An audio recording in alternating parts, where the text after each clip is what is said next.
¿Qué tal, amigos? ¿Cómo están? Round 61 WBC Talks. Ya toda una costumbre estar aquí. Hoy tenemos Cutman. ¿Y quién mejor para hablar de cortadas que Miguel Díaz? En un momento más se los voy a presentar. Primero vamos con Xochitl Lagarda. Ella es la directora del WBC University y como siempre tiene un gran mensaje para reflexionar. Gracias, Víctor. Buenos días. Un gusto, don Miguel, compartir con usted también este panel. Me emociona mucho todo lo que vamos a aprender el día de hoy. Y pues estas reflexiones seguimos estando aún en el contexto de la cuarentena. En algunos países ya está concluyendo, pero otros seguimos aún en cuarentena, en este resguardo, estando en casa. Y por lo mismo debemos de continuar fortaleciendo nuestra mente. Hoy vamos a revisar una estrategia que nos ayude a decidir por nosotros mismos y no por nuestra mente. ¿Sí? Iniciaremos por la siguiente pregunta. ¿Eres consciente de lo que piensas y sientes cuando compites en caso de que seas un atleta o cuando estás frente a algún reto de tus tareas cotidianas? Esta pregunta se refiere al autoconocimiento, ya que la mayoría de las veces creemos conocernos, pero la realidad es que no nos conocemos tan bien. Esta etapa de confinamiento, que ya supera ahorita los 3 meses, nos ha creado incertidumbre. Y lo que estamos viendo por parte de algunos expertos y principalmente en los deportistas es que están reaccionando de dos formas. La primera es con una visión negativa. Se sienten amenazados, con miedo, presentan cuadros de nerviosismo, de ansiedad y al final un estado de bloqueo. Y la otra es a través de una visión positiva. Sienten que el momento actual es un momento de reto, hay curiosidad, detona la ambición y la activación. Están orientándose hacia disfrutar el momento. Pero en ambos casos, el confinamiento para todos nos ha generado un gran aprendizaje. Ha sido una etapa de entrenamiento invisible, ¿sí? Lo cual nos ha generado a la mayoría de todos nosotros una oportunidad. Esta oportunidad nos ha llevado a reflexionar, bueno, en el caso de los atletas, a su forma de entrenar o competir. Ha fortalecido las habilidades mentales, físicas, técnicas y tácticas, ¿sí? Entonces, bajo este esquema, valdría la pena de igual forma reflexionar sobre lo siguiente. ¿Cuál es el autodiálogo que sostenemos cuando se está entrenando, cuando se compite o cuando realizamos nuestra actividad central? Recordemos que la mente se cree todo lo que le decimos, por lo tanto, este diálogo interno que tenemos nosotros de forma permanente es importante. Más en esta época de confinamiento estamos enfrentándonos todos los días y a cada momento entre lo que debo hacer y lo que deseo hacer. Por lo tanto, es importante no bajar la guardia, continuar realizando de forma permanente este autoanálisis. ¿Cómo estoy? ¿Qué me toca hacer? ¿Qué decido hacer? ¿Cómo me siento? Eso debemos de seguirlo haciendo siempre. Esas 4 preguntas son importantes, es muy importante que las realicemos cada vez que podamos y eso nos va a llevar a la toma de decisiones más asertivas. Recordemos que debemos escuchar nuestro cuerpo y no exigirle demasiado, ¿sí? Y conclusión, la vida no es lo que nos pasa, sino la interpretación de lo que hacemos ante lo que nos pasa. Con esto yo concluyo, Víctor, don Miguel, y estaré bastante atenta a este gran panel que tenemos el día de hoy. Excelente día a todos. Gracias. Gracias, gracias. Muchas gracias. Round Bárbaro, 61. Bárbaro, ya nos dio una lesión. ¿Cómo vivir? Y vamos con otras, Miguel, porque tú siempre pareces un maestro cuando hablas hay que quedarse callado para poder aprender. Aquí está con nosotros Miguel Ángel Díaz, mejor conocido como Miguelito por muchos. Miguel, qué gusto tenerte aquí con nosotros en el WBC Talks. No, gracias, al contrario, el gusto es mío, es una alegría encontrar gente joven que se esté preocupando por todo lo que está pasando en el mundo, no solamente en nuestro país, Estados Unidos, en el país de ustedes, México, sino que es alrededor del mundo el problema, no es una cosa particular de alguien.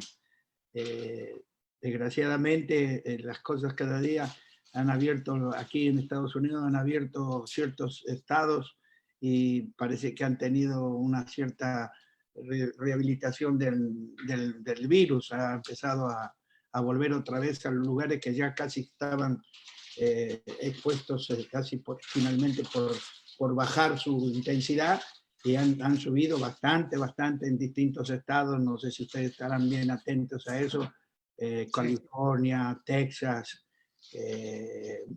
Florida. En realidad no sé hasta qué punto sirve abrir el país económicamente para que vuelva de nuevo este flagelo que se llama así, porque vamos a decir lo que es así, un flagelo para la salud de la gente, ¿no? ¿Tú cómo estás? ¿Estás en casa? ¿Estás en Las Vegas? ¿Estás tranquilo?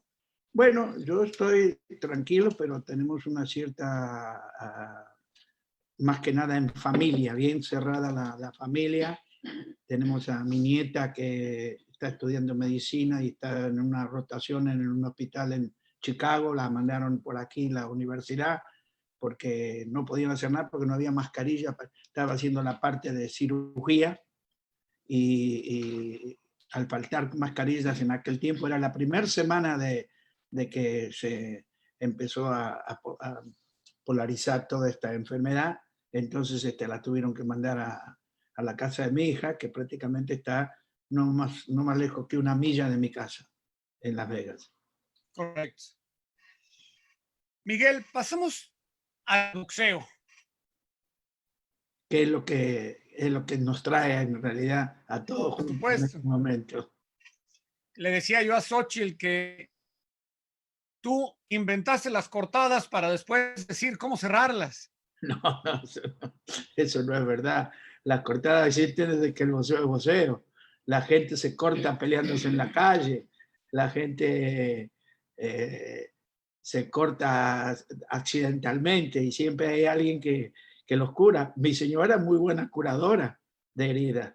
A los chicos los curaba con el papel celofán, ese que pega, a veces que se han cortado.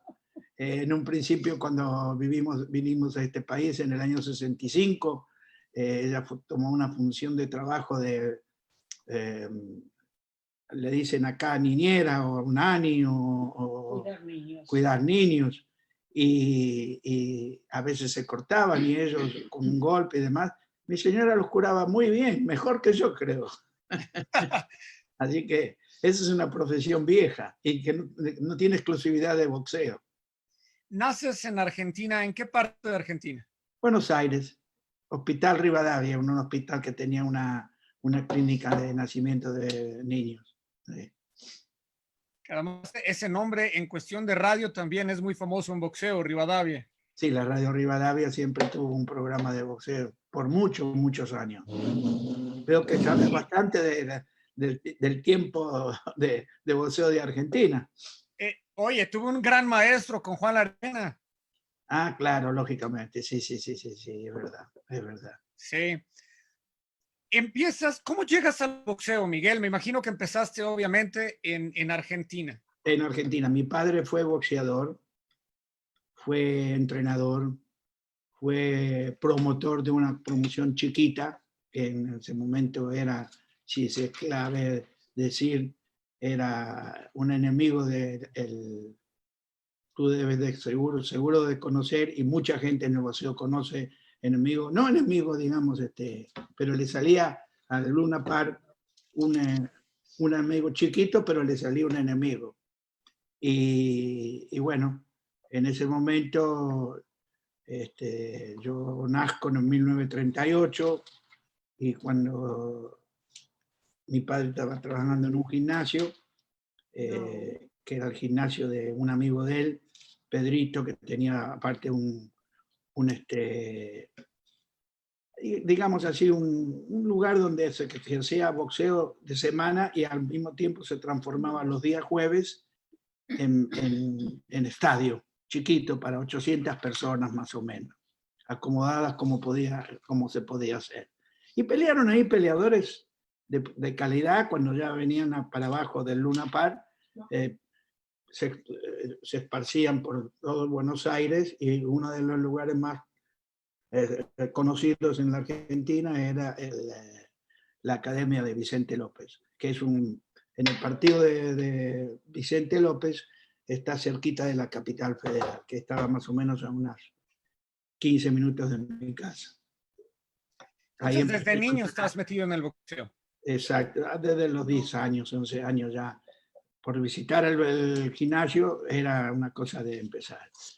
Luego entro en el liceo militar para hacer mi secundario, me mandaron a una escuela militar todos con, digamos, estaba desde el día domingo a las 10 de la noche hasta el día sábado al mediodía, teníamos que estar adentro de un cuartel prácticamente. Hacíamos toda la parte de la mañana, era un secundario, pero militarizado.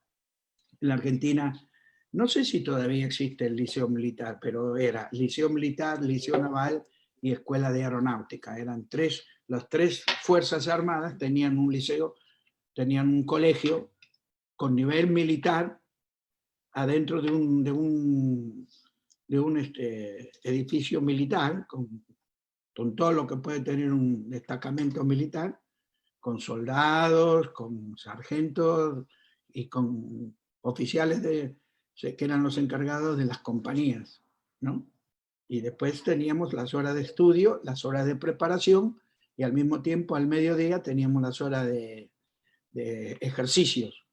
Ellos puntualizan mucho la parte del ejercicio, y ya a partir del segundo año yo me empecé a dedicar a boxear porque teníamos un profesor que era muy amigo de mi padre, y que mi padre había peleado con su hermano, y él era el profesor de boxeo. Había especialidades como deportes como los aparatos, que también hice un poquito de aparatos, no tanto como el boxeo, fútbol, que hice mucho fútbol, rugby, del cual tuve muchos amigos en los 5 años que estuve en el liceo, que después jugaron en primera división. En fin, era una escuela militar, pero estábamos haciendo lo que se llama el secundario. Te manda muchos saludos Ernesto Amador. Ernesto Amador. El nombre está allá en California. El nombre me suena. Sí, él no puedes jugar boxeo, por supuesto, lo conoces. No se juega boxeo, no se juega boxeo.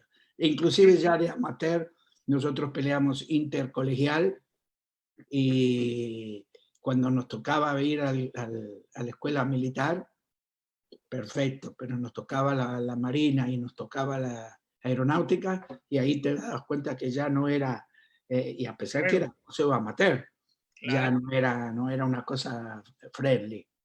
¿Boxeaste amateur? Amateur solamente, 27 peleas divididas peleé, tanto sea en el gimnasio de mi padre o en las escuelas, como te vuelvo a repetir, Liceo Naval, que quedaba en la ciudad de La Plata, y la aeronáutica. ¿Y por qué decides no continuar en profesional? A las 27 peleas que en total había realizado, fue cuando mi padre, yo ya a los 17 años todavía estaba en el liceo, decidió no querer que yo fuera a pelear, que no siguiera con el boxeo y que me dedicara a lo que estaba haciendo. Primero estudiar y después jugar al fútbol para un club local platense, que en aquel tiempo tenía una división de fútbol amateur, las divisiones inferiores que le decimos en Argentina, en el cual ya para esa época yo ya jugaba en la sexta de Platense. Ya es cuando los jugadores empiezan a mostrar lo que van a llegar a ser. Y entonces me dijo, no, vos dedicate al boxeo, vos dedicate al fútbol y a estudiar cuando termine el liceo, y dejemos el boxeo para otra cosa. Y bueno, ahí dejé el boxeo hasta que llegué a Estados Unidos prácticamente. ¿Cuál es tu equipo de fútbol argentino? Platense, del barrio donde yo me crié, Saavedra. Es un equipo que fue como primera división, fue el último que se fue al descenso. Y en el año que yo decidí que terminé el liceo militar para entrar aunque te parezca mentira lo que te voy a decir, a la Universidad de Derecho, porque en la Argentina las universidades son la Universidad de Derecho, la Universidad de Medicina, la Universidad de Ingeniería, la Universidad de Abogacía. No es como los Estados Unidos, que tiene tienen varias carreras en el mismo edificio. Yo terminé el liceo y me fui a estudiar Derecho y quedé jugando en Platense. Indudablemente en aquellos años el Derecho se daba en forma, pues estudiabas en tu casa y dabas las materias de acuerdo a los primer año, segundo año, tercer año, cuarto año, quinto año. Por ejemplo, mi primer materia fue Introducción al Derecho, que pasé lo más bien. Después la segunda materia fue, ese es el cartel del Club Atlético Platense. Acá tengo uno en mi casa en el garaje. y bueno, ya di la materia que di de Introducción al Derecho, Derecho Romano, y después me meten Civil primero. Ahí es donde ya la primera vez que lo doy, fallo. Entonces lo doy por procuración, que era una carrera anexa a abogacía. Vuelvo a fallar y ahí se acabó la carrera de abogado de Miguel Díaz. ya no quise seguir estudiando y ya me dediqué nada más que al fútbol y a empezar en trabajos varios, distintos. Uno me sirvió en un momento cuando llegué a Estados Unidos para trabajar acá, trabajaba de fotógrafo. Hay un sistema de fotografía que se va por los barrios y se saca fotografía a los niños. Después viene un vendedor y con las fotos que se llevaron de muestras, le vende para hacer los cuadros famosos de 5 poses. No sé si en México eso. Acá es el mismo trabajo, únicamente que aquí los que salen a la calle a buscar los niños, que se llaman enganchadores, estábamos esperando en un bar, que los 3 muchachos que salían, o mujeres que salían con nosotros a trabajar, te llamaban y te decían: yo tengo uno a las 10 de la mañana en tal parte, y después tengo uno a las 4 de la tarde. Acá en Estados Unidos eso se hace un schedule, como digamos, durante el día, y entonces el primero es a las 9 de la mañana, el segundo 9:20, el tercero 9:40, después a las 10, hasta las 12, una hora de descanso. Era muy buen trabajo, muy buen trabajo. A los 15 días tuve que comprar un auto que me salió una porquería, se paraba en los freeways que yo ni sabía ni dónde iba, mucho nervio, muy buena plata. Yo ganaba por día $33 por día. Cuando mi cuñado, que ya fue el que nos trajo aquí a Estados Unidos, ganaba 66 pesos a la semana. Pero a los 3 meses tuvo que dejar porque ya había perdido más de 10 kilos, no libras, kilos. Mucho nervio para llegar a los lugares, mucho nervio a la tarde. Después de las 1:30, 2 de la tarde, se hacía muchos grupos, mucha fotografía de grupo. La mamá, el niño, la madre, la suegra, el suegro, y había que manejar esa gente, y yo en realidad mi inglés no daba nada más que para hacer reír al niño y para que la mujer me entendiera, o el padre que estaba con el niño, nada más. Entonces indudablemente tuve que dejar y tuve que yo ir a trabajar por 66 pesos por semana. Pero era diferente. ¿Y en qué momento reanudas la cuestión de boxeo en Estados Unidos? Inmediatamente paso a trabajar de distintos trabajos chicos a trabajar en un restaurante. Empiezo a trabajar en restaurante, trabajo de lavaplatos, trabajo de busboy, trabajo de mesero, trabajo de capitán, trabajo de maître d', y allá por el año 1967, uno de los clientes que venía, uno de los clientes que venía aquí al restaurante, me interrumpe y me dice: Miguel, ¿quisieras venir a trabajar en un canal de televisión que nosotros tenemos para vender publicidad? Digo, ¿vender publicidad? Si yo apenas puedo manejar el inglés para lo que trabajamos en el restaurante. Lo mío es how are you, Mr. Brando, how are you. Venían muchos artistas y se ganaba muy buen dinero. Dice, no, pero esto es muy diferente. Se está creando el canal 34, que era digamos, un anexo de lo que fue Televisa en México.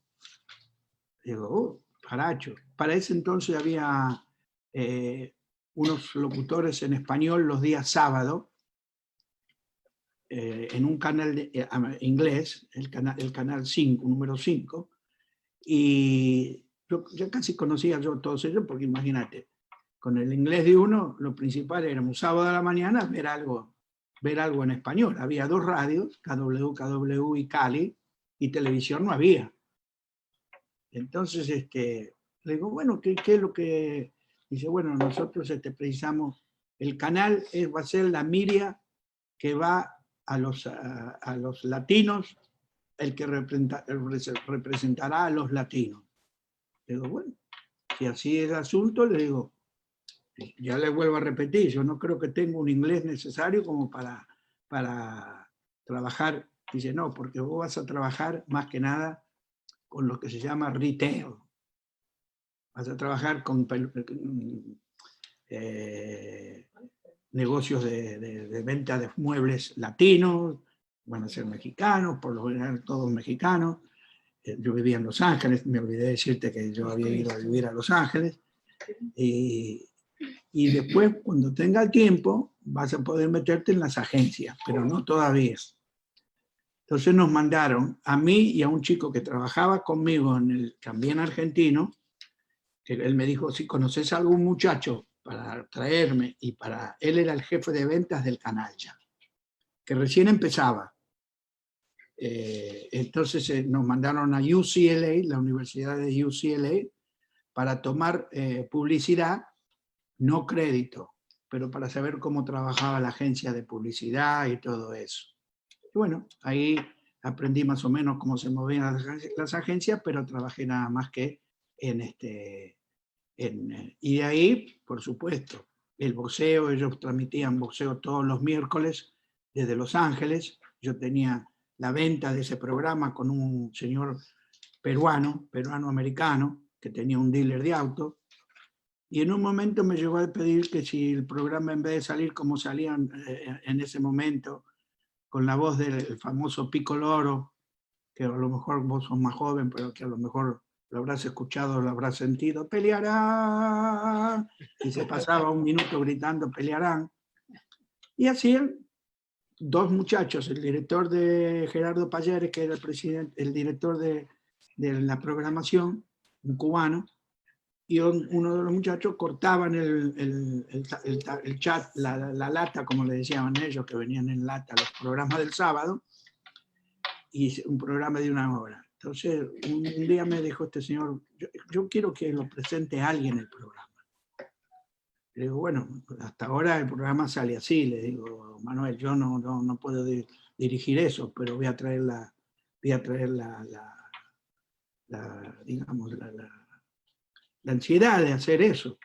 Dice, no, yo te digo la verdad, si yo no puedo lograr eso, yo saco la plata del coso y me voy a ir ya para eso. Había otro canal chiquito de un argentino, Lerma, que tenía un programa muy bueno, una novela buenísima, que creo que debe haber sido mexicana,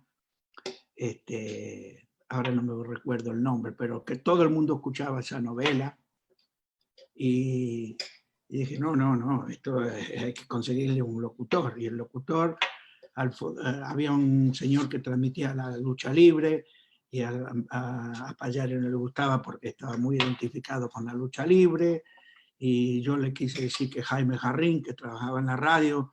Claro, yo escuché muchos años a Jaime Jarrín con los Dodgers. Bueno, estaba muy identificado con los Dodgers. Llegó un momento que no había quien naciera. Y entonces el aventurero dijo, si es tanto el problema, lo puedo hacer yo.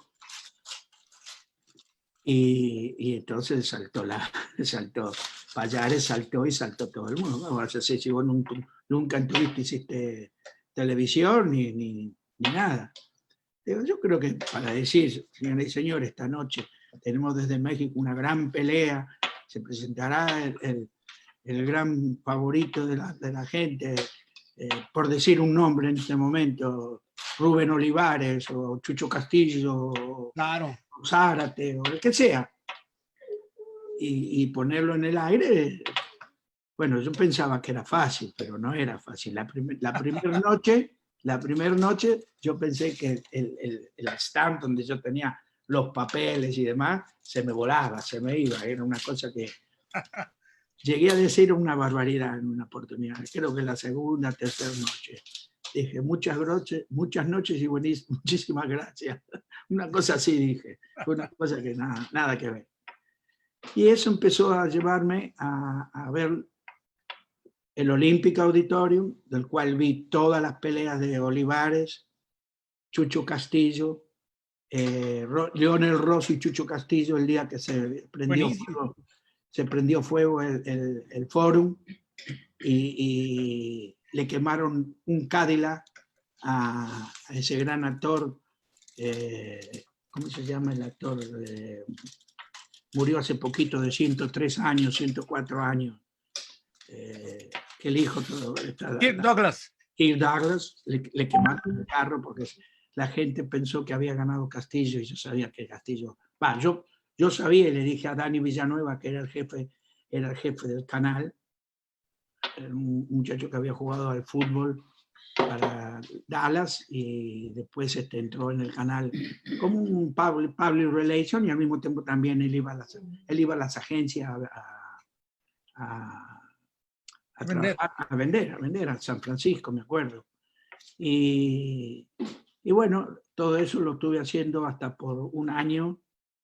Y después tuve unos problemitas que no vale la pena ni charlar. Y me retiré del negocio de los carros, de estar trabajando en la televisión. Y me fui a lo mismo que hacía antes, trabajar en el restaurante, al mismo restaurante de Metredí.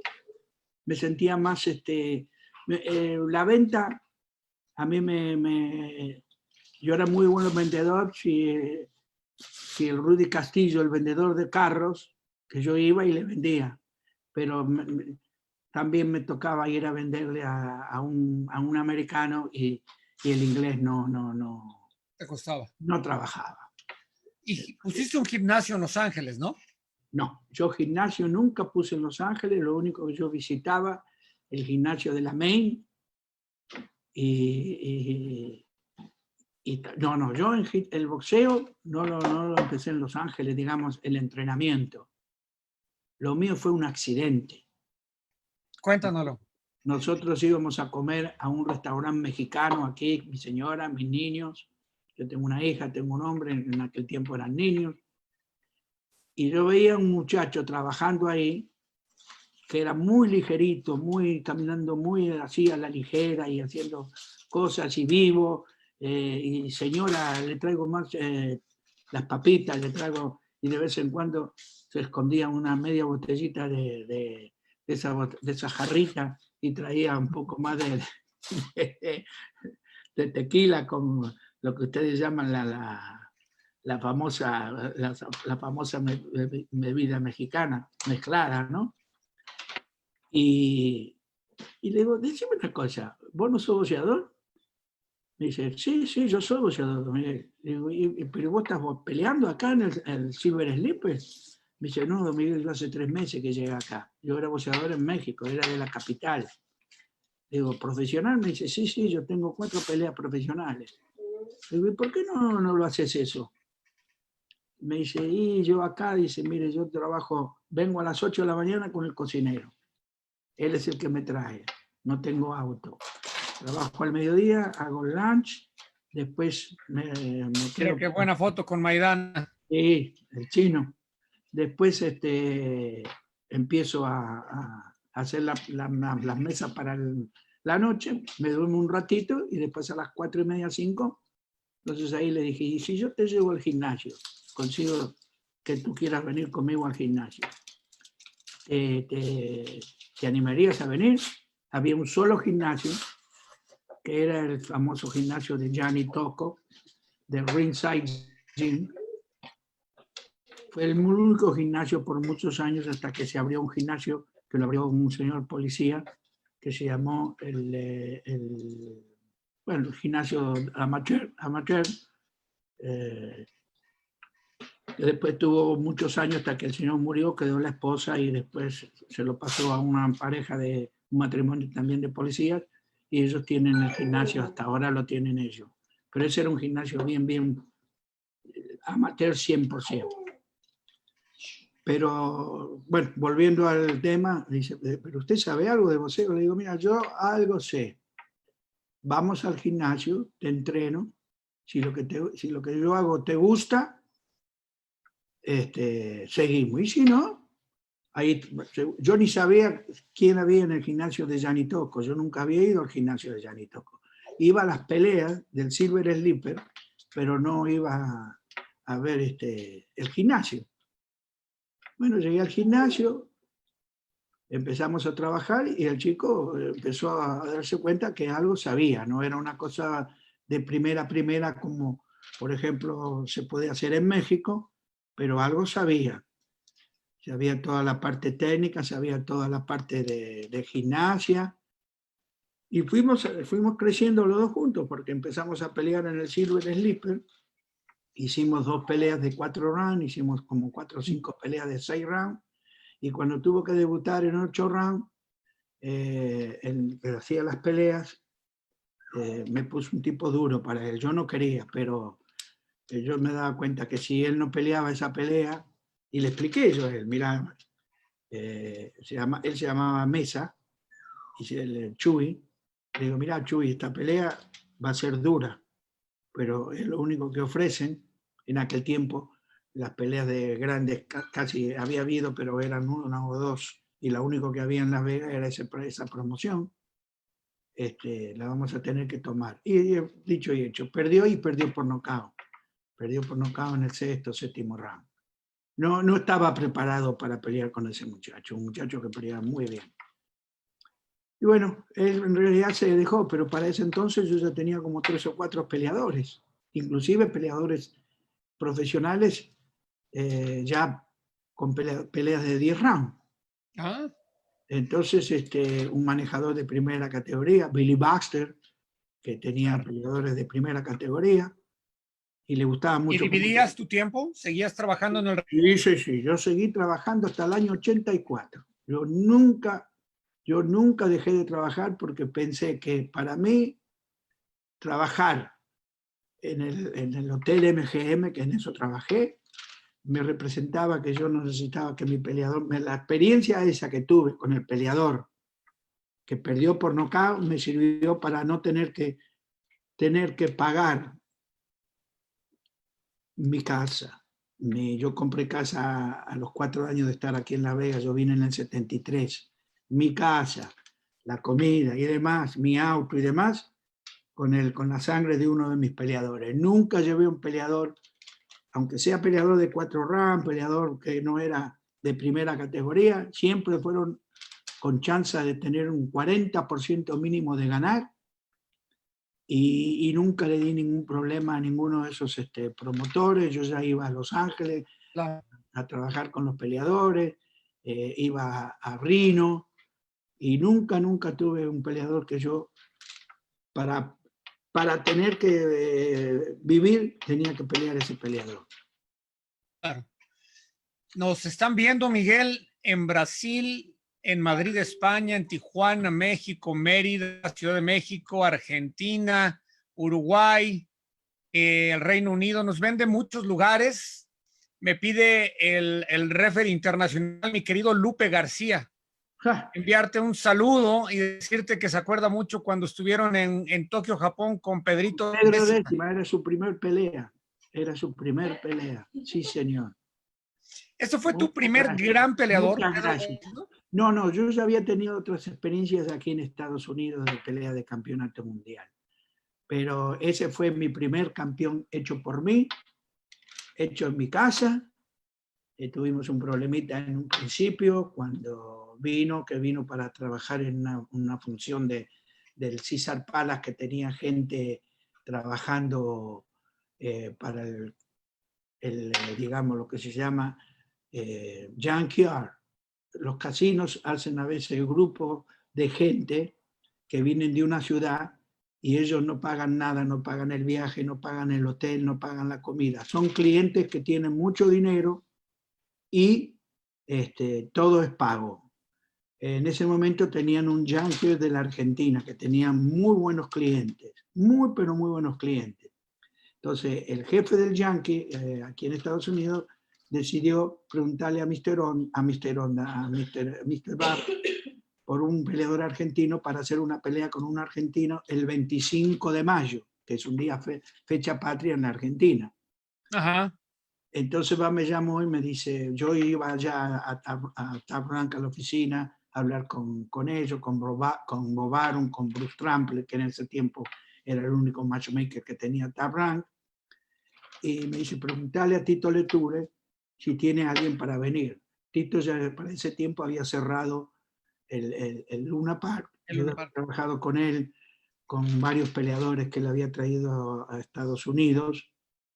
Y era una persona muy amiga conmigo. Después ha venido muchas veces a mi casa a estar con nosotros en casa.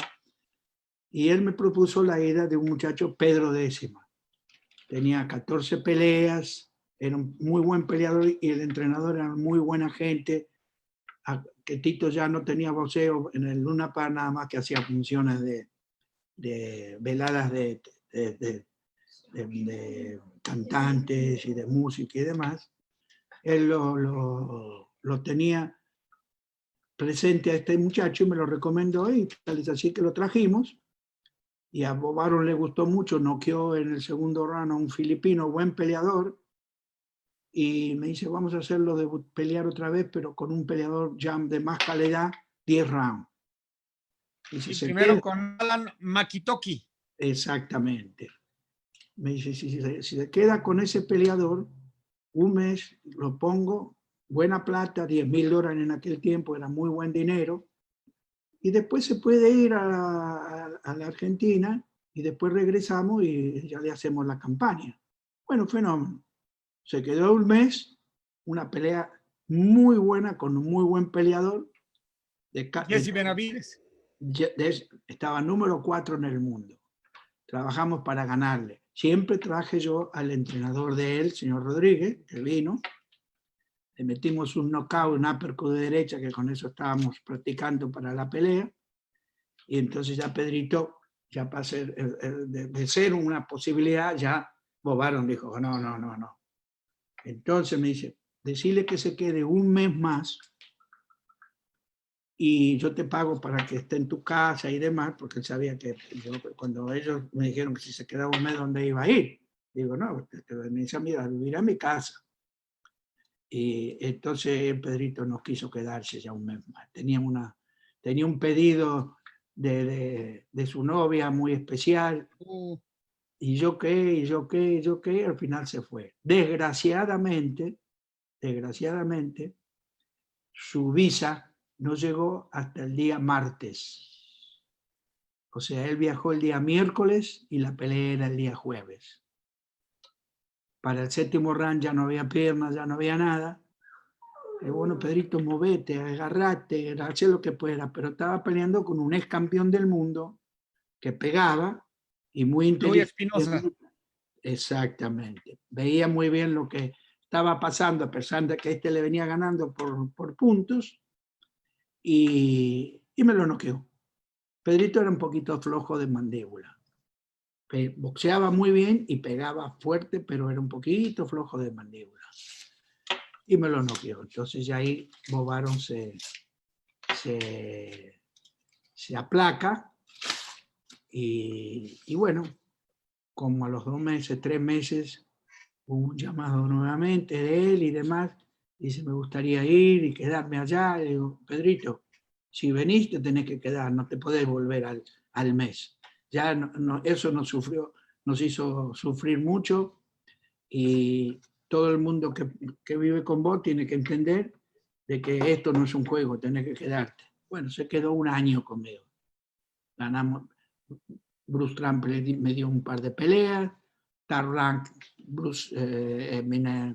Tony Curtis en el foro me dio un par de peleas, hicimos 4 peleas, 3, 4 peleas más, no creo, 5 lo máximo, y entonces me sale la pelea obligatoria del Consejo Mundial para pelear con un chico que era un muy buen peleador. Paul Banky, muy buen peleador, pero a Pedrito yo ya le tenía confianza porque ya había vivido lo que era el boxeo en Estados Unidos. Él le hablaba mucho a su gente, le decía que la diferencia de lo que era Estados Unidos con respecto a la Argentina, acá el sparring más malo, si no estás bien te noquea. Entendió todo lo que era el boxeo. Y el resultado, ya lo sabés, noqueó a Paul Banky en 4º round, creo, cuarto, en el cuarto. Sí. Y ahí se produce, digamos, el fenómeno de Pedro Décima. Lógicamente se casa con la señora, ya tenía el casamiento y demás, y una cosa y la otra. Y después pasa la misma historia. En vez de regresar en tiempo, regresa tarde. Nos quedaba muy poquito de tiempo para entrenar contra el mandatorio, que teníamos que hacer la mandatoria, y tuvimos que ir a Japón. En Japón hacía un frío, yo no conocía a Mr. Arum todavía. Yo hubiera conocido a Mr. Arum, esa pelea yo no la perdía con Pedrito, porque íbamos al gimnasio de Mr. Arum, a Mr. Arum, perdón. Cuando es Arum, digo Honda, y cuando es Honda, digo si yo conocía a Honda, no porque me hubiera ido al gimnasio de Honda, con calor y todo.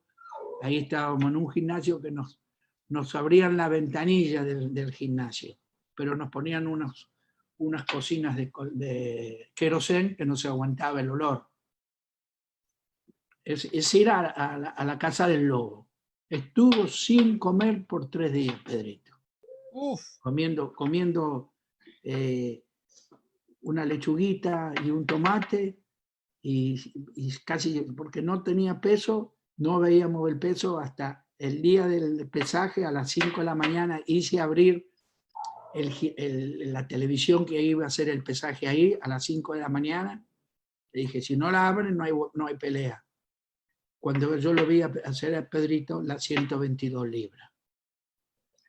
Y desgraciadamente esa noche no tenía nada Pedrito. Ganó el primer round, lo tumbó en el segundo, ganó el tercero, pero en el cuarto lo tiraron 4 veces. Lo tocaba y se caía. Y ahí García aplicó la regla de la no 3 caídas. Esa fue la primera, eso fue la primera vez que se hizo la regla de no 3 caídas. Lo dejó caer 4 veces, los japoneses protestaban, pero claro, estaba bien García, estaba más que bien. Ganó el quinto, lo volteó en el sexto a Pedrito, lo volteó en el séptimo, creo el séptimo, y ya la última vez que lo voltea, García no tuvo más remedio que parar la pelea, que estaba muy bien, y no, al contrario, quedamos muy amigos. Sí. Porque lo veía, nos saludábamos. No viene mucho ahora como venía anteriormente, pero siempre que venía yo lo quiero mucho a García. La verdad que lo quiero mucho como referí, y como persona también, porque es muy buena gente. No, es una gran persona. Siempre me da gusto verlo, porque además en muchas ocasiones comento cosas con él, por qué esto, cómo fue, y me da toda una clase para poder saber qué es lo que hace. Esa era tu primera pelea de campeonato mundial. Sí.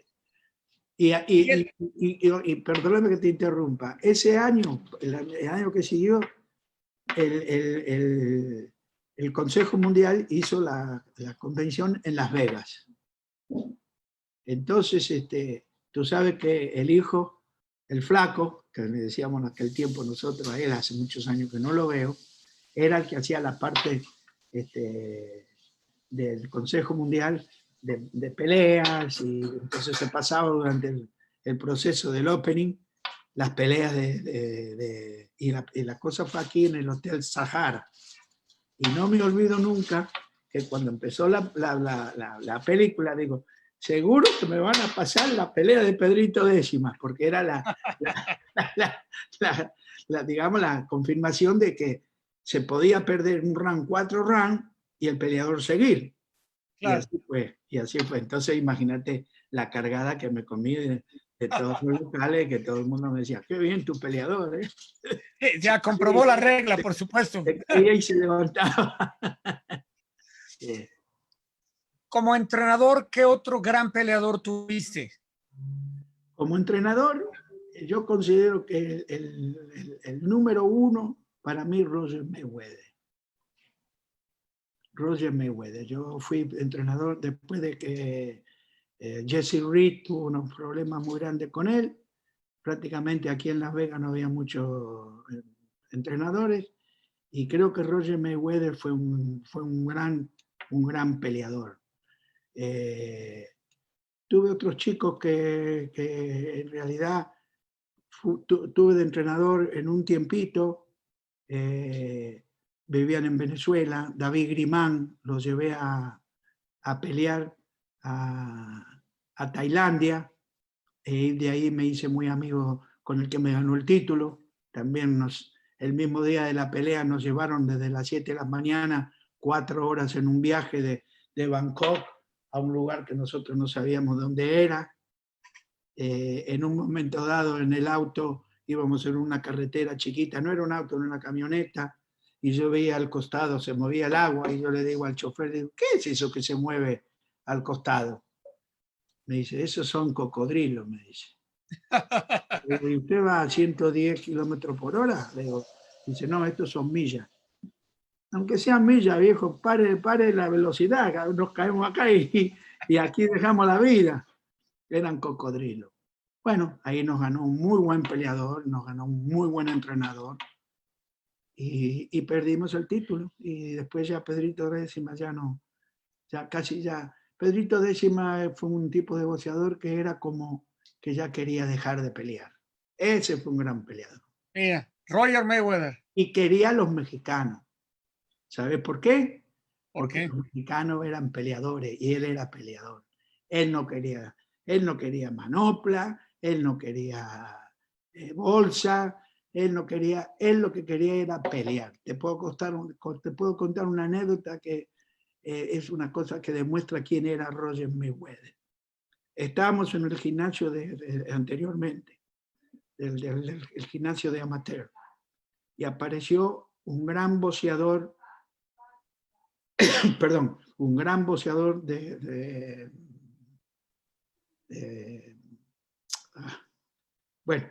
una isla, Brisbane, dame el país, Pacquiao peleó allá con Horn. ¿De cuál? Sydney. ¿Australia? Australia, un gran peleador de Australia. Y estábamos ahí, yo ya tenía como 6, 7 peleadores, y Roger, por supuesto, había peleado con un boxeador venezolano, y venía después de un mes y medio porque Roger era muy mujeriego, no era ni drogadicto, ni bebedor. A él lo que lo mataban eran las mujeres y la noche. Él era tremendo para eso, pero era un boxeador de verdad. Entonces él gustaba de esos peleadores. Bueno, llega Roger de casualidad ese día, y enseguida lo ve al tipo. Y lo mira, iba a pelear con el gran boxeador de Ghana, con Azuma Nelson. Azuma Nelson, me acuerdo de él, no me acuerdo el nombre. Creo que peleó 2 veces con Azuma, pero este es un aguerrido tremendo. Lo tenía también otro entrenador que había sido campeón del mundo también, australiano. Entonces dice, ¿qué buscan ellos? Le digo, y yo ya ya dije, ellos me habían pedido guanteo y yo le dije que no. No, no tengo a nadie del peso tuyo. Todos los míos son chiquitos. En ese momento yo tenía a Kira Kimañofosi, que después peleó con Roberto Quiroga, que esa es otra linda historia. Se acabaron los guantes de 6 onzas con Sí. esa pelea. Fue una matadura esa, tanto uno como el otro, uno con 60 stitches en la cara, el otro, desgraciadamente, estuvo más de 3 meses sin poder caminar, tuvo 7, 8 días en el hospital, en coma. Ese es el mío. Bueno, cuando pasa eso, lo ve a Roger que se va para enfrente, que estaba de nosotros, y dije, ya sé a lo que viene. Cuando volvió me dice, I'll give him some rounds. Ese es Billy Baxter. Ese es el manejador de Roger Mayweather. Y me dice, I'm boxing.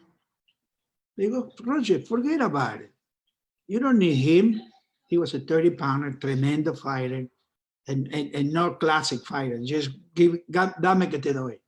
Sí. Forget about it. First of all, Roger, you don't got no equipment. Me dice, you got in your bag. You got in your bag whatever I need. Son of a bitch. Se busca todo. Bueno, ponete una concha, ponete los guantes. Y yo esperaba, ¿viste? Yo digo, al último Cuando ya tenía todo puesto, le digo, ¿y el protector? Le digo, ¿trajiste protector bucal? Dice, no, que no trae protector bucal. Y le digo, no podés hacer guante, no podés hacer guante. Y en ese momento yo tenía que vendar un muchacho, que sería King, no me acuerdo. Y en ese momento como que me tumbo así estaba trabajando con ese muchacho, se me aparece Roger con un montículo de papel higiénico en la boca. Papel higiénico. Le digo, ¿con eso vas a trabajar? Y dice, este es mi mouthpiece. No duró los 6 rounds el trabajo. Para el 5º round, it's okay, Miguel. Thank you very much, Miguel. Thank you. It's okay. Ese te pinta a Roger Mayweather, quién era Roger Mayweather. Julio César Chávez, que bueno, tú sabes la relación que yo tengo con él, me decía, alguna vez que le pregunté, ¿quién es el peleador que enfrentaste que te pegó más fuerte? Decía, indudablemente Roger Mayweather. No, a mí me dijo personalmente el campeón que él en el 3º o 4º round, que yo me acuerdo, la derecha de Roger era, por eso le decían la mamba, porque te picaba y te mataba. Que lo peleó medio groggy y yo veía que estaba en las cuerdas y yo le gritaba a Roger, la derecha, pero Roger lo respetaba tanto que no, al punto que ya para el 10º round, Roger me dice, tengo un calambre en el estómago. Digo, no, Roger, no podés parar, tenés que seguir, Roger, no.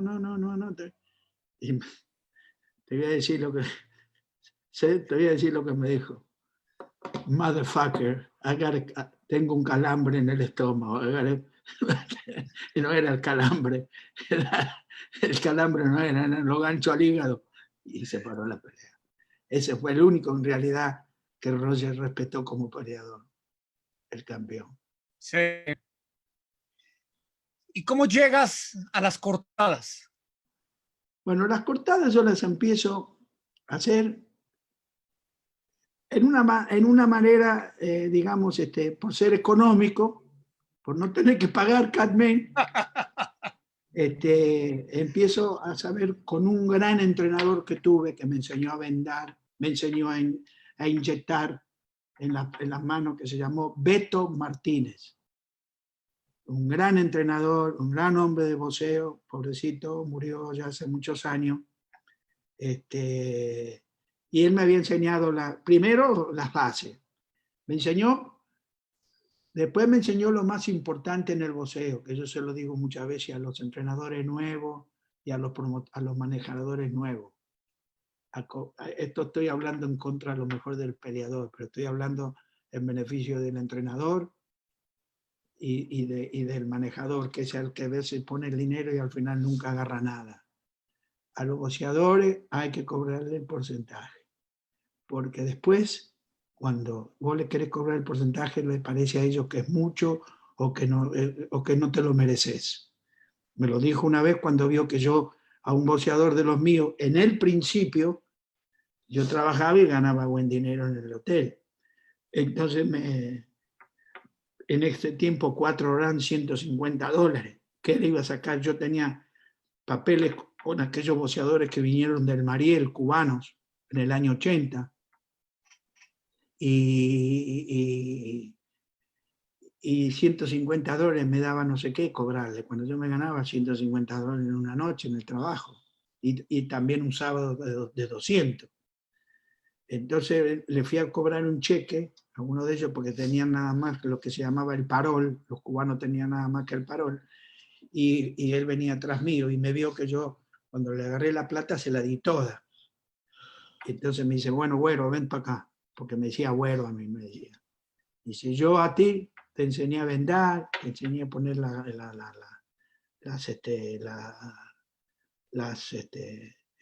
nucabina en las manos, los puños. Te enseñé un poquito lo que se usa para las cortes y todo, pero me olvidé decirte algo, y eso es lo que no tienes que olvidarte. Dice, a los boxeadores hay que cobrarle tu porcentaje. Después que le regales un par de zapatos para boxear, pantaloncito, un equipo, lo que sea, perfecto. Yo sé que vos con lo que ganás, pues yo le pagaba a él, no tenía ni necesidad de pagarle, pero siempre tiraba $40, $50 a él. Le daba el cheque completo a ellos, y Beto venía con 4 o 5 peleadores de México en esa época, que venían volando en un auto, no venían volando en un avión, venían volando en un auto, porque los levantaba en Tucson, que ellos venían por la parte esa De Arizona. y después los traían autos, llegaban ahí en bus y después los traían autos. Eran verdaderos guerreros esos muchachos que venían para acá. Y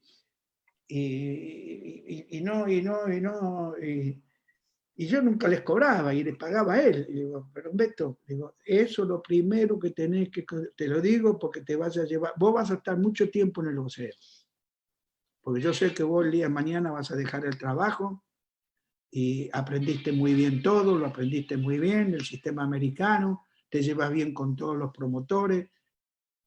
Quédate tranquilo, que el boxeador va a saber que no va a tener ningún problema, porque sabe que te tiene que dar tu 10% como entrenador, o tu 2% como catman, o tu 33% como manejador. Y te lo tiene que dar y ya sabe, y no va a haber problema. Pero el día que vos no le cobres, ese día va a ser cuando él te va a decir, no, yo no te pago porque para esta pelea al final gano más y gano menos, porque y es así como desgraciadamente pasa, ¿viste? Pero ese fue la enseñanza que me dio Beto Martínez en el boxeo. Entonces, cuando yo no usaba catman, ya más o menos me rebuscaba bien. De todas maneras, cuando tuve que llevar a un peleador a pelear por el campeonato mundial, como yo usaba, cuando yo tenía, por ejemplo, a Joe Lasisi, que peleó con Virgil Hill, yo usé al mejor catman, Eddie Aliano. Y como yo tenía muy linda relación con el hombre, con él aprendí casi lo terminal que no había aprendido con Beto Martí. Eddie Aliano, que fue entrenador no lo conocí como entrenador, pero lo conocí como catman, Sugar Ray Leonard y todos los grandes peleadores que venían de Filadelfia y muchos que venían de Nueva York, todos traían a Eddie Aliano como catman. Y ese fue donde yo dije, bueno, ya con esto creo que ya puedo asumir la posición de poder trabajar y pedir el 2% y no voy a tener problema. No, la necesidad la tuve en distintos tiempos. Nos dice José Luis Camarillo, lo conoces también muy bien, José Luis Camarillo de México. Seguro. Te manda saludos y pregunta, ¿con qué peleadores mexicanos has trabajado?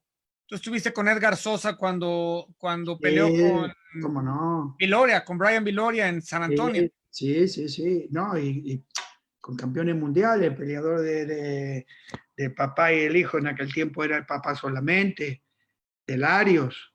Yo fui catman de él porque me puso el famoso, el gran querido amigo. Ese es un gran amigo, lo quiero ver mucho, de Rafael Mendoza, que La trabajó cobra. con Lario. Con Lario muchas peleas. Y siempre, con peleadores mexicanos, siempre tuve muy buena afinidad. Siempre, siempre, siempre tuve muy buena afinidad. Me es difícil decir nombre. Por ejemplo, los chiquitos que trabajé últimamente, José Ramírez, el chiquito de este hombre, a este lo conozco cuando traían al Silver Slipper, él y el hermano, a Abel. Abel, que tenía unos 13 años, venía con un bolsito que decía Santa Paula, porque ellos son de Santa Paula, California. Y venían al Silver Slipper con peleadores en esos años. Yo te estoy hablando del 76, 77, 78, y Abel era un muchachito tendría 12, 13 años. Es muy buen entrenador, y también muy buen catman. Los dos hermanos. ¿Qué nos dices de la cobra? Yo recuerdo haber estado con ustedes en Nueva York. Un sabiondo del boxeo, olvídate. Son gente que ven cosas que vos no ves en el boxeo. Son tan sabios que en el boxeo que ven cosas que vos no ves.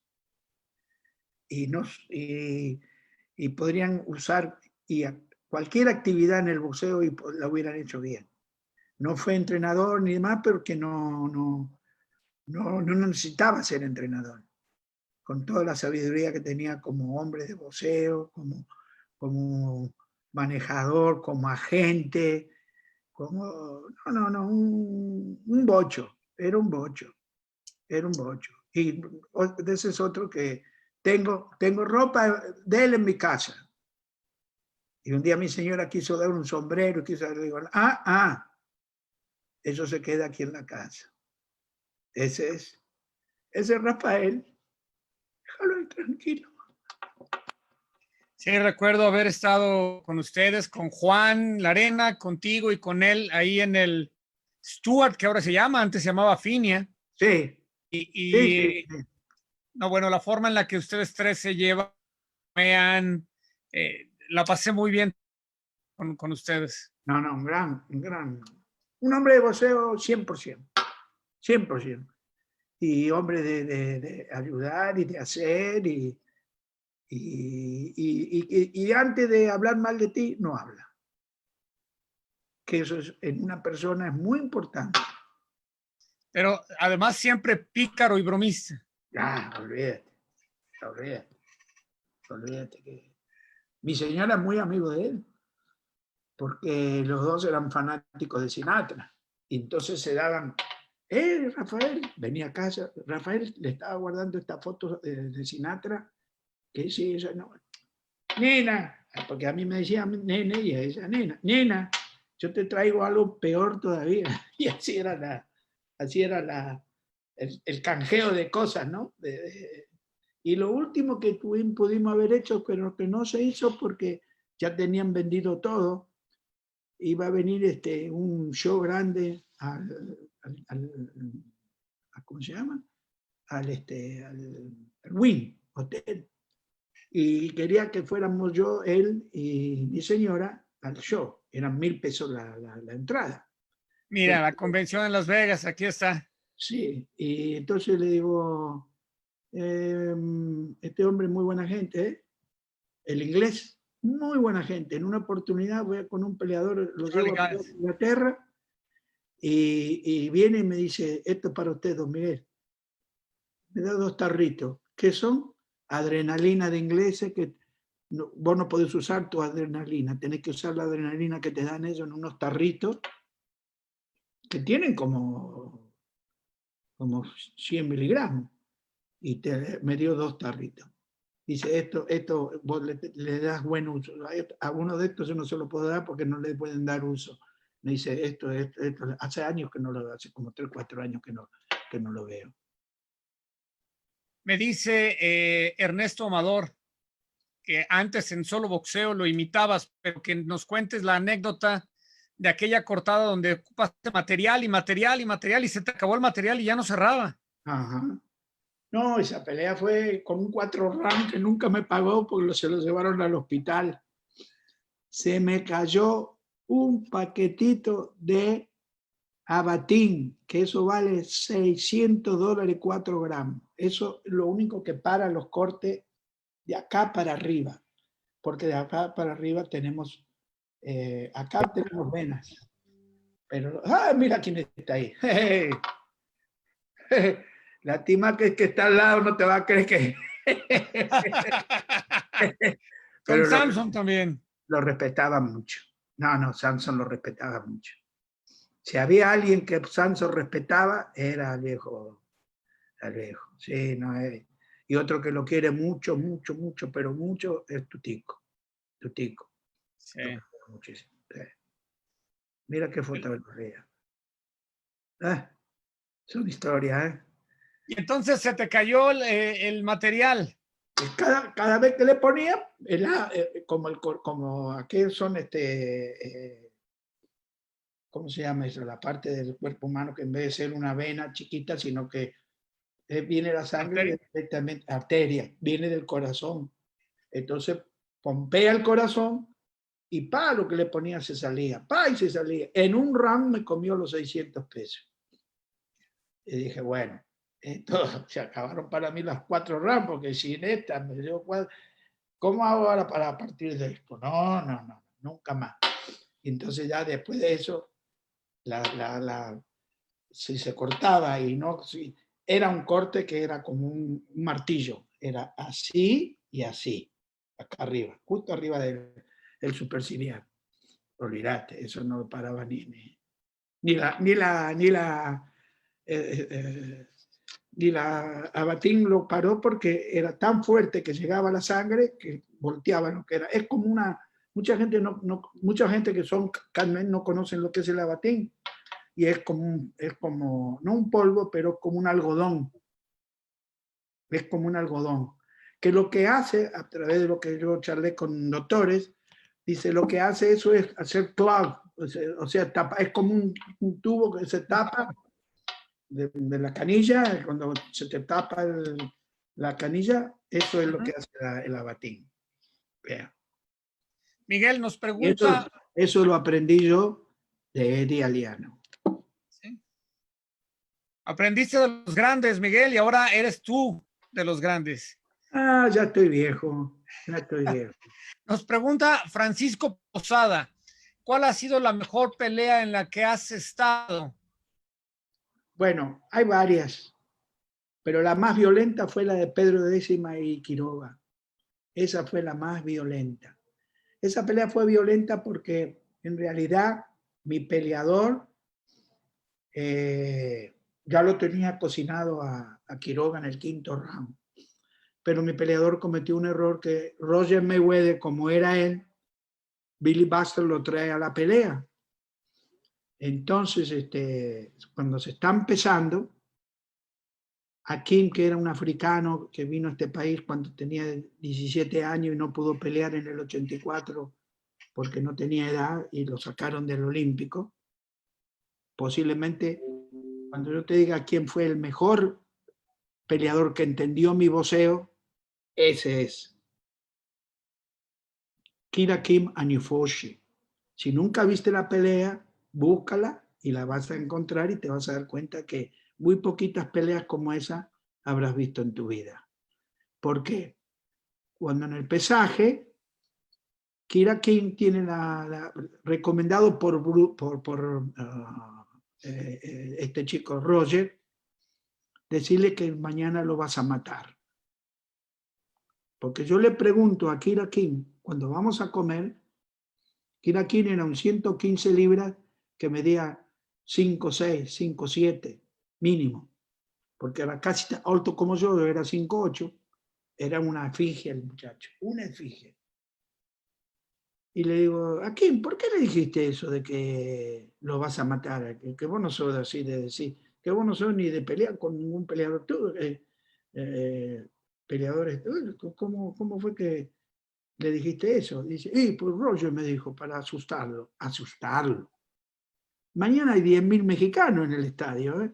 Y eso no los asusta a vos, ¿a quién? ¿Quién te dijo que lo tenía que asustar? Me dijo Roger. Bueno, acá viene de nuevo la relación mía con este hombre que yo te digo, el Beto Martínez. Pasa las cosas, pasa el tiempo, pasa lo que le pasa a este muchacho que estuvo malísimamente mal, se recompone, se pone a vender droga, se lo llevan a él y a otro peleador mío, que también está muerto, pobrecito, un muy buen peleador, y se lo mandan para conseguir.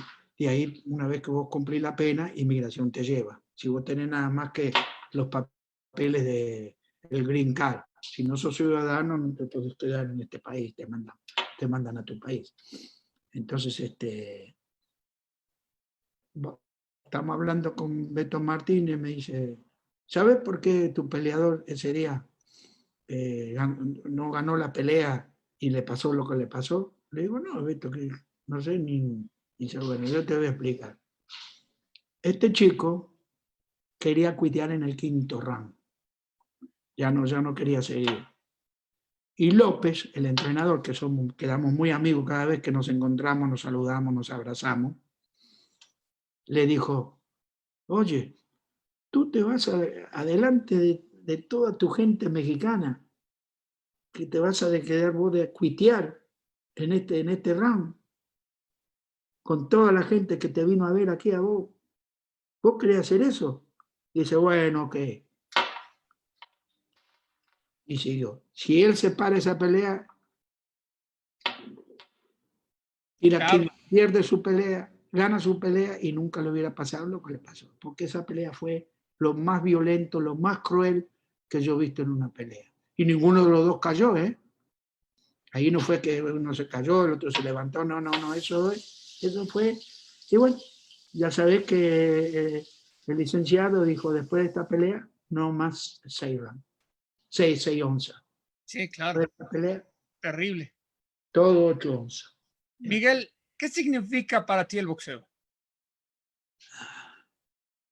¿Qué querés que te diga? Preguntale a mi señora, preguntale a mis hijos, 3 casas, un buen pasar, y haber hecho lo que a lo mejor lo hubiera hecho bien, no sé, pero yo siempre digo que si yo de verdad hubiera sido boxeador, creo que no hubiera sido muy valiente, porque si acepté lo que me dijo mi papá, de que vos boxeador no quiero que sea boxeador y demás, hice una tentativa de ir a otro gimnasio y ya el hombre, que era el profesor mío de boxeo del liceo, ese que yo te dije anteriormente, Aristide Landini, porque ese era el hermano del gran Landini, Raúl Landini, campeón olímpico y gran boxeador argentino. Cualquier argentino que sepa un poquito de boxeo sabe quién fue Raúl Landini. Su hijo es médico y fue por mucho tiempo el presidente de la Casa del Boxeador.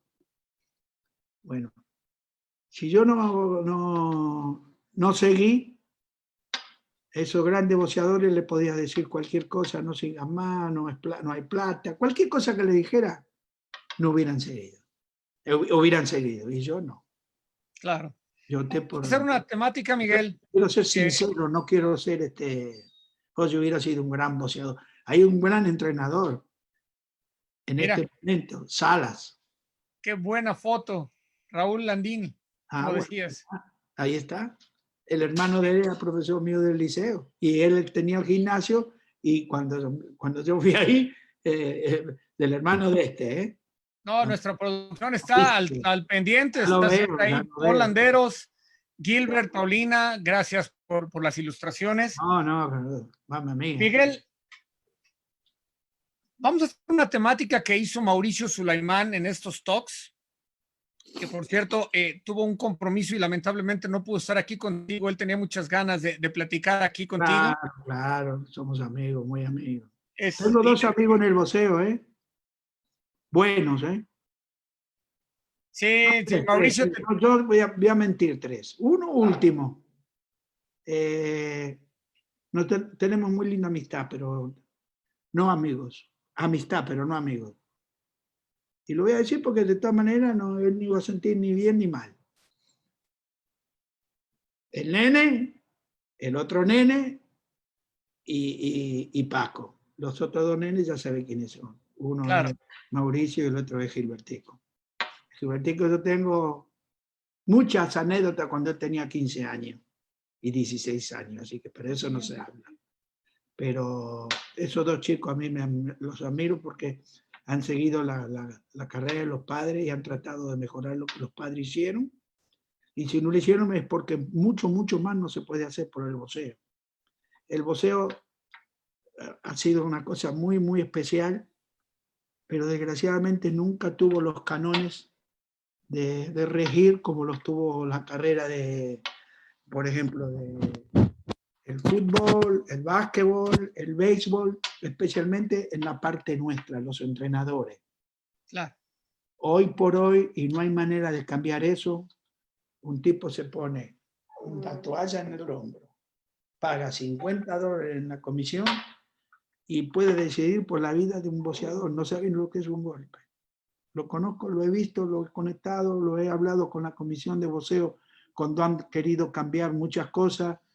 Y incluso a la comisión de aquí de Nevada en una oportunidad le dije, ¿por qué no hacen como hacen en México? Que cuando la pelea se transforma en una y el referee no se da cuenta, o por H o por B, hay dos personas que los dos al mismo tiempo prenden las luces. Yo no sé si sigue haciendo eso en México, y la pelea inmediatamente se para la pelea. Eso existía anteriormente, no sé ahora. Claro. ¿Estoy de acuerdo o no estoy de acuerdo?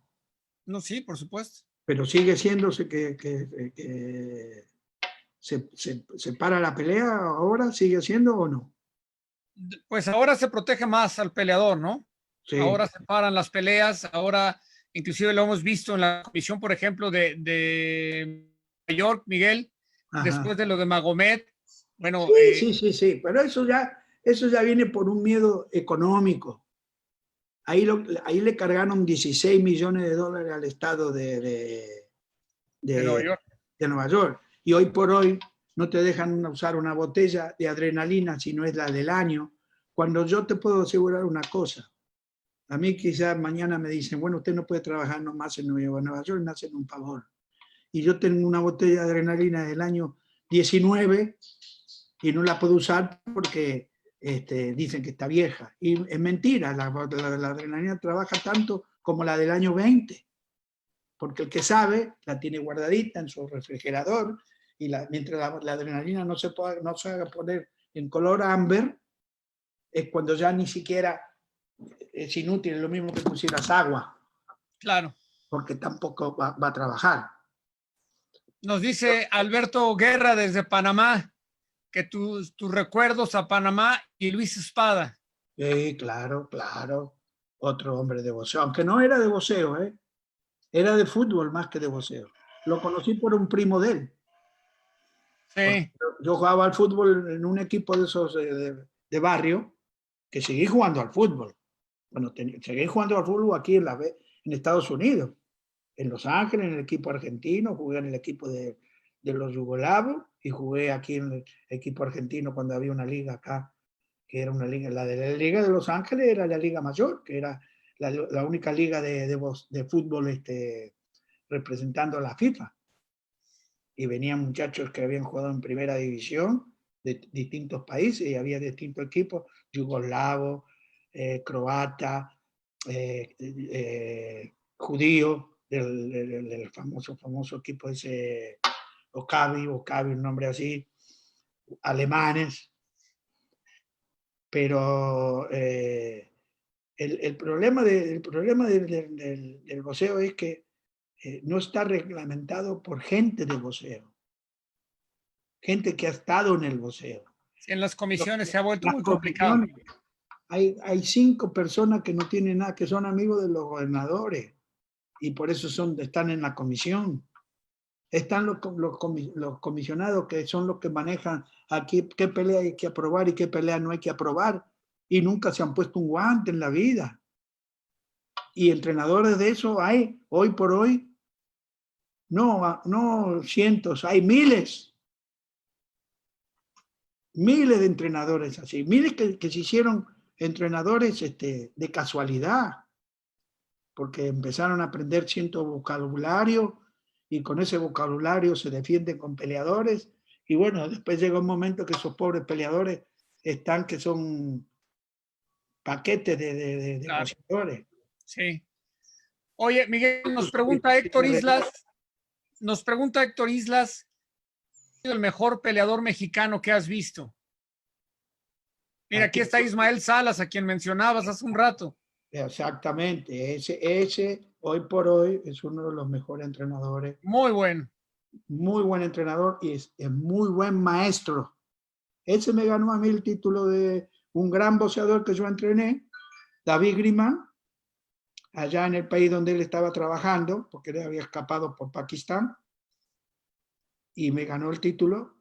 Nos hicieron su trampita cuando nos llevaron 4 horas más, pero después el muchacho siguió siendo campeón del mundo. O sea, ese había sido su segundo campeón mundial ahí en Kosovo. Yo quedé muy amigo con él, tuvimos hasta unos problemitas, nos arreglamos el problemita y seguimos viviendo amigos.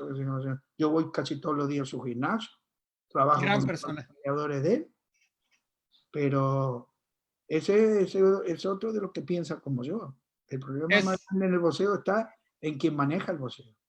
Es muy buena persona. Miguel, nos preguntan, Héctor Islas, ¿cuál ha sido el mejor peleador mexicano que has visto? Bueno, no te quise decir eso porque quería seguir lo otro. Ah, perdón. Cuando te diga te vas a sorprender. No los mexicanos de años, los mexicanos de ahora. El mejor se llama. El viejo hacía un pollo a la Olivares. ¿No conoces lo que es el pollo a la Olivares? No. ¿Con cerveza será? Cerveza, coñac, todo lo que le quieras poner al agua, y cuando está hirviendo bien ese pollo, agarras un tridente, lo pinchas, tiras el pollo y te tomas el líquido. Y ese era Rubén Olivares. Y ese yo lo vi a él, Rubén Olivares, que aprendió quién era el restaurante El Torito antes de pelear con el que había perdido el Chucho Castillo, el chiquito Castillo, no Chucho Castillo, el primer nombre de Castillo ahora no me acuerdo, que perdió su título y después vino Olivares y lo noqueó en 4 rounds. Sí, Chucho. Y ese día, esa noche, Olivares había estado toda la noche en el Torito y vino y noqueó al tipo en 4 rounds. Y eso era no era una novedad ni una cosa. No por eso se le puso el pollo a la Olivares. Ese fue el mejor peleador. Para mí, ese fue. Yo lo vi y puedo decir eso. Pero los que no veo, si voy al segundo, tengo que hablar de este muchacho de ahora. Ajá. Es un gran boxeador también, fue un gran boxeador. Miguel, quiero hacer una dinámica contigo que Mauricio empezó en estos talks. La idea es construir al mejor peleador. Yo te voy a decir un rubro, yo te voy a decir, por ejemplo, jab, y tú me dices quién es el mejor que has visto en el jab, defensa, y esa es la idea de lo que vamos a hacer. El jab, ¿quién es el mejor jab que has visto? Larry Holmes, muy bueno, perfecto. Es el más votado de todos en jab. Defensa. Y yo a Larry Holmes lo vi boxear y nunca, ni siquiera algún día tuve hi, how are you, nothing at all. Defensa. ¿Quién tiene la mejor defensa? Y habría que hablar de este chico puertorriqueño, que fue un gran boxeador defensivo con muy poco ofensivo, y hay que hablar de otro gran boxeador defensivo, que fue americano, que fue de la época de la época del 40. El nombre no me viene, pero había peleado con un boxeador que vino a la Argentina, un pluma, ¿cómo se llamaba? Willie Pep, ¿hablas? Willie Pep. Y lógicamente, como argentino no te podés, lo vi muy poco, pero no es ninguna cosa mala de decir que Nicolino Nicolino. López era un gran boxeador defensivo. Y el Cuando le gana al japonés, es porque el japonés era tan brusco, tan no peleador, que hasta ese peleador él le pegó, porque ese era un peleador de tirar 3 golpes por round. Pero era tan fácil pegarle que a ese se hizo ver como que él era un gran ponchador y no era Nicolino ese. ¿Y de Puerto Rico te referías a Benítez? A Benítez, exactamente. Gran boxeador de defensa. Poder. ¿Quién es el más poderoso, el más noqueador que tú has visto, consideras? Y volvemos de nuevo a Roger Mayweather, del cual he trabajado con él. Tommy Hearns era un ponchador tremendo, también de mano derecha. Gancho izquierda, el mismo de este muchacho de que estábamos hablando anteriormente. El papá, porque el hijo, no, pobrecito, yo no sé hasta cuándo va a seguir peleando, pero Chávez debería ya haber dejado de pelear, ¿no? Es una cosa que es increíble, pero bueno. Chávez como gancho de izquierda y lo nombré anteriormente en la época de los grandes boxeadores mexicanos, tenía un arco en su... En el gan. ¿Quién era? Mano izquierda. ¿Quién era? Cuéntame. Dime tú, yo lo nombré antes. El Púas. El Púas No, Olivares. no. Había uno mexicano un poquitito después de él, que el gancho de izquierda de él era más que ese. Casi la misma época. También pupilo del mismo promotor. ¿Chucho Castillo? No, Chucho Castillo no. Chucho Castillo fue un boxeador completo. Hacía un poquito todo bien, defensa, ofensa. No, fue más que nada, primero fue 15 libras y después fue 18. ¿Cómo se llamaba? Yo lo nombré antes. Cuando nombré los boxeadores de la época de... a lo mejor Ahorita nos acordamos. de Velocidad, Miguel. El peleador más veloz. peleador más veloz, de manos más veloces. No te puedo decir, sinceramente.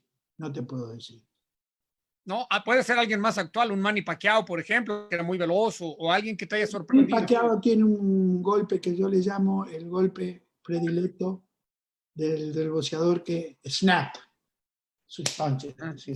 Que es lo que yo, por ejemplo, cuando hablo del jab, el boxeador tiene que extender la mano y ya al final doblarlo. Que en una época doblarlo y torcerlo se llamaba swing, que ya la palabra esa prácticamente está desconocida nada más que para los cubanos. Los cubanos no hacen un swing, los cubanos al gancho de izquierda le dicen swing.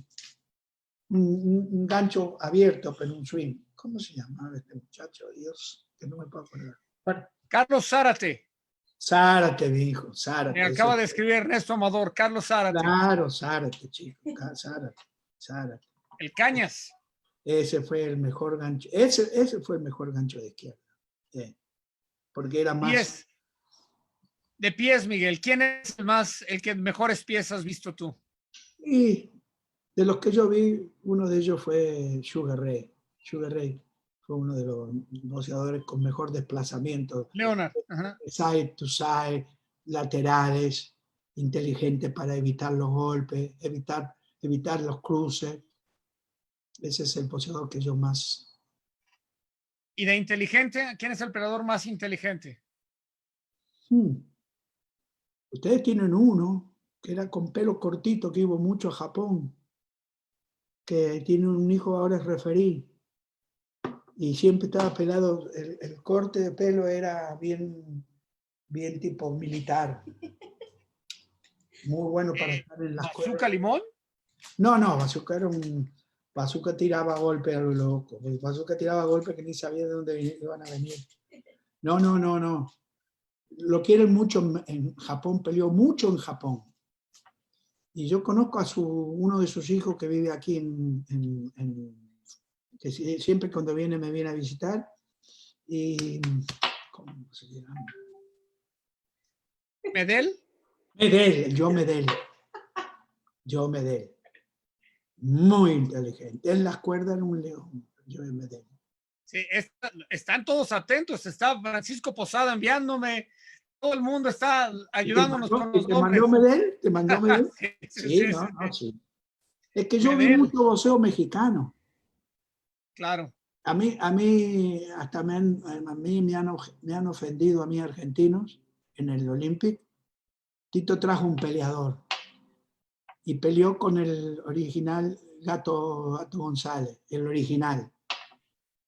Y le ganó el Gato González de aquí. Yo soy muy amigo de él. Le ganó de aquí a la Argentina. Y entonces un amigo mío me dice, hay uno que tenía el equipo de fútbol entre paréntesis, cuando me ve, que no sabía que yo había hecho boxeo y demás, dice, no, lo que pasa es que vos te hiciste negociar con México. Le digo, vos estás muy equivocado. El boxeo que yo vivo no lo viste ni soñando, le digo. Yo desde los 8 o 9 años yo estoy en un gimnasio, así que no hables pavadas, le digo. Y nos llevábamos bien, pero a él le cayó mal que yo dijera que González le había ganado. Y Tito lo mismo. Tito dijo, no, pero si yo lo traje acá no lo llevo más a ningún lado. Claro. Dije, si este no lo dejó ni ver. Miguel, corazón. ¿Quién es el peleador que más corazón ha mostrado en el boxeo? Tenés que ir con boxeadores de 6 rounds. Claro. Corazón este chico, pobrecito. ¿Para qué tendrá tanto corazón? No te puedo decir, no me acuerdo. He visto muchos de esos muchachitos. ¿Peleador favorito? Te pongo en aprietos, yo lo sé. No, porque no. Yo soy sincero en eso. Porque te voy a decir una cosa que vos a lo mejor te va a llamar la atención.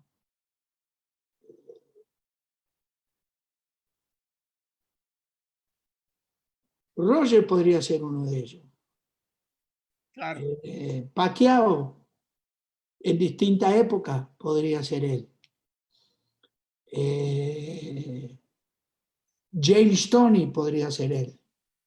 Un gran boxeador, defensa, ataque, inteligente. Te voy a contar una historia chiquita. Su manejador me encuentra a mí en una pelea y yo había llevado un oponente para un boxeador de la zona de ese país, de ese estado. Y me dijo, oh, don Miguel, quiero hablar con usted. Le digo, sí, cómo no, americano. Entrenador de la gente de que mucha gente dice, no, pero ese agarraba los peleadores hechos. Sí, tenía muy buenos entrenadores, pero Meñol Stuart, él le dio corazón a Jesse, al famoso ese, que después le gané yo le ganó él, pero yo trabajé los Claro. después de una operación que donde yo empiezo a hacer más de Catman, después de una operación que yo tuve en mi hip en el año 2001. Ahí yo donde empecé a hacer más corte que entrenando. Pero eso es otra cosa.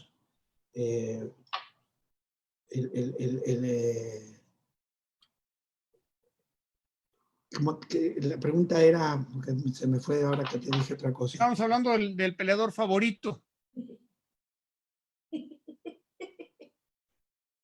Bueno, James Toney. Ajá. Te iba a decir de James Toney porque te iba a traer una anécdota con él y ahora se me fue de la cabeza. Pero ¿cuál fue la anécdota? Aquí. Bueno, ya me la contarás la siguiente vez que nos veamos en Las Vegas, Miguel. No sabes cómo te agradezco este programa de 1 hora y mira, llevamos 1 hora y media y podemos seguir platicando 5 más. 1 hora y media hablando. Sí. Rápido, muy rápido, tus 3 peleadores favoritos argentinos. Bueno, el número 1 para mí no es Monzón. Para mí, el número 1 fue, otra vez de nuevo, vamos a la juventud, vas a a la niñez, mi papá me llevaba a la federación a ver a Pascual Pérez. Entonces después empiezo a pensar y vi un par de peleas de él en la cancha de San Lorenzo, le trajeron uno y Pascual, y aparte de lo que se hablaba, no que se hablaba, lo que hizo Pascual Pérez en una época de boxeo extraordinaria, ganar el título en el 48, olímpico, ganar el 52, el profesional, ir a Japón, ganar el profesional, mantenerlo por 6, 7 años como profesional, y ya era un hombre mayor. Cuando aquí ahora hay 5 campeones mundiales, en aquella época había uno solo, había 12 en total, y por eso yo nombro a Pascual Pérez como, a pesar de que yo no lo vi constantemente ni mucho tiempo, pero vos le preguntabas a toda esa gente y todo el mundo, con boxeadores de otra, argentinos de otra calidad, también de buenas calidades, ¿verdad? Pero todo el mundo manejaba el nombre de Pascual Pérez como el mejor boxeador argentino. Y después están el Monzón, por supuesto. No tengo muchos de la última parte porque no he conocido a muchos de ellos, no he estado con muchos de ellos, pero ¿quién te podría decir el tercero? Está Sergio Maravilla, está Nicolino Roche, obviamente. Indudablemente Maravilla fue uno de los que más hizo. Yo trabajé con Maravilla, fue el que le dio la pelea con Margarito aquí en Estados Unidos. Fui yo el que hizo la pelea. Claro. Después, Miguel, por una cuestión rara, y casi viene a entrenar conmigo, pero esa cosa es de otro nivel. Te quiero agradecer muchísimo, Miguel. Esta ha sido una plática fabulosa que tenemos que continuar.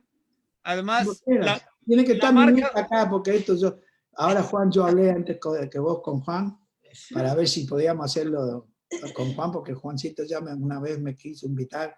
Le digo, Juan, lo que vos me decís yo no lo sé usar, Juan, y el único que lo puede usar es mi nieta o mi hija, pero mi hija trabaja. Y si trabaja, no va a dejar el trabajo para hacer un comentario por televisión. Es lo que quiere hacer para el trabajo de él, ¿no? Para, viste, como ahora haciendo mucho de esto. Yo quería ver si se podía hacer hoy. Con mi nieta, no, hasta ella tiene este trabajo que está haciendo con los profesores de ella, de la universidad ella tuvo que ir a la universidad de Chicago. Ok, y también te quiere cortar porque ya está pidiendo la hora de ella. ¿Okay? Sí, pues la verdad es que siempre pasé grandes veladas, grandes cenas contigo y con Juan y aprendí mucho de ustedes. La marca de auto que manejo es porque tú me la recomendaste. Sí, me dijiste, el Buick. Y ya lo tengo. Y yo me compré el otro. Y ellos de acá en mi casa, y comprate lo que tienen ella, mi hija y mi mujer, el carro japonés. Yo digo, yo soy americano, le digo.